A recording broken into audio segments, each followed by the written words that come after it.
18 साल की हो चुकी है।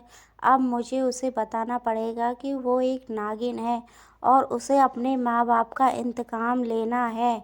और ये वही मंदिर है जहाँ शिवन्या के माँ बाप की मौत हुई थी और उसे अपने माँ बाप का इंतकाम लेना है। अपने माँ बाप के लिए उसे अपना बदला भी लेना है और उसे नागमणि की भी रक्षा करनी पड़ेगी। शिवन्या, माँ आप क्या करती हो इस मंदिर में और अपने आप बहुत सारी बातें करती हो और हर रोज़ इस मंदिर में आती हो। ऐसा कौन सा राज है जो तुम मुझे इस मंदिर के बारे में नहीं बता रही हो? शिवन्या बेटा, मुझे तुम्हें एक राज बताना है। ये वही मंदिर है जो तुम्हारे माँ बाप की मृत्यु हुई थी।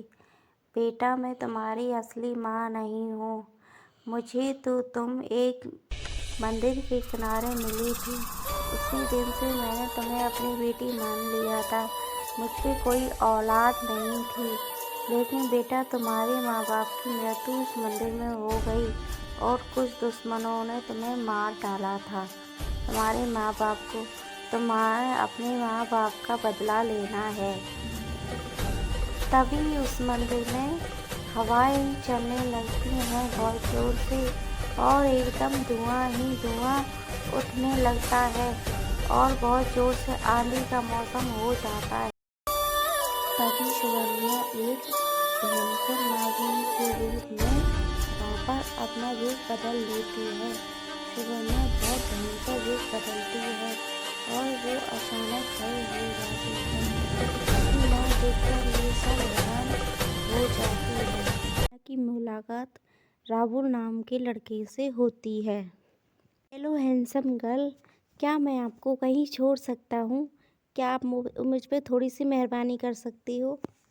इतनी हेल्प तो मैं आपकी कर ही सकता हूँ। वैसे मैं आपकी सुंदरता की क्या ही तारीफ़ करूँ। नहीं, मैं चली जाऊँगी और मेरा घर पास में ही है और मैं बहुत जल्दी पहुँच सकती हूँ। क्या तुम नागिन हो जो इतनी जल्दी पहुँच जाओगी? क्या बकवास कर रहे हो तुम? मैं भला नागिन कैसे हो सकती हूँ? मैं इंसान ही हूँ और मुझे घर जाना है और मुझे लेट हो रही है। अरे मैं तो मजाक कर रहा था और मैं तो बोला ऐसा क्यों बोलूँगा, मुझे तो लगा ऐसे में तो तुमसे मजाक कर रहा था। वैसे तुम्हारा नाम क्या है? अपना नाम ही बता दो सुंदर स्त्री। शिवन्या अपने घर चली जाती है और राहुल बस उसे देखता ही रह जाता है। अरे यार, ये कितनी सुंदर लड़की थी। मुझे तो इसे पहली नज़र में ही प्यार हो गया और मैं अब शादी करूँगा तो इसी से ही करूँगा। इतनी सुंदर लड़की मैंने तो आज तक नहीं देखी थी।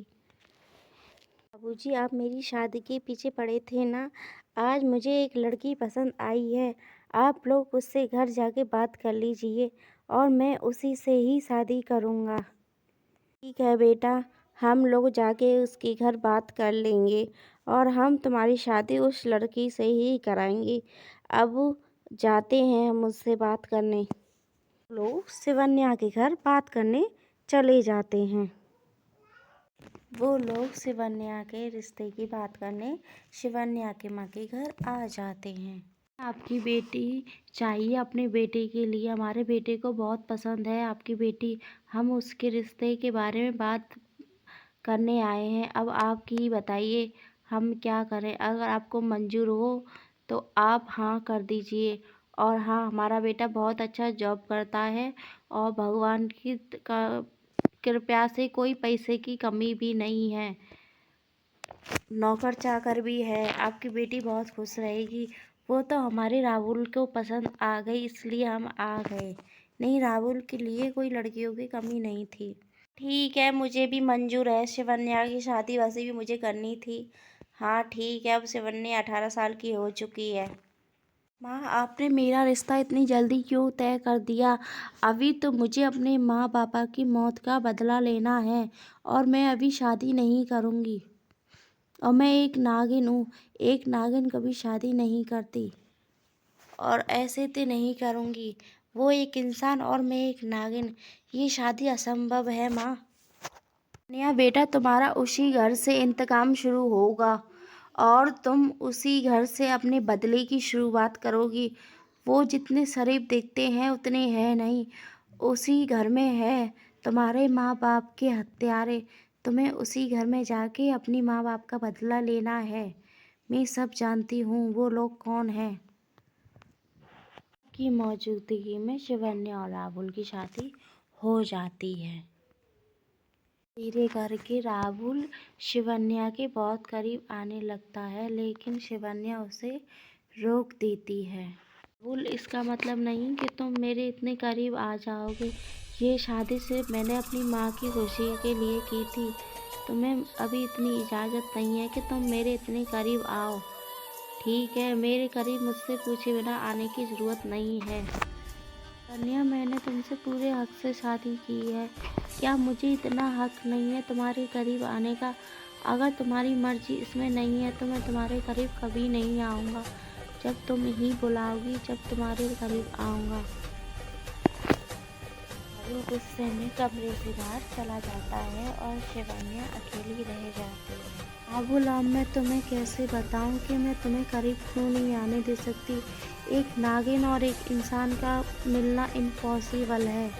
और हाँ, मुझे पता है तुम मुझसे इतना प्यार करते हो बहुत, लेकिन प्यार तो मैं भी करती हूँ। लेकिन मुझे अपने माँ बाप का इंतकाम लेना है, इसलिए मुझे अपने प्यार से ज़्यादा अपने माँ बाप की ज़रूरी है। इसलिए राहुल, मैं तुम्हें अपने करीब नहीं आने देती और ना ही कभी तुमसे प्यार करूँगी मैं।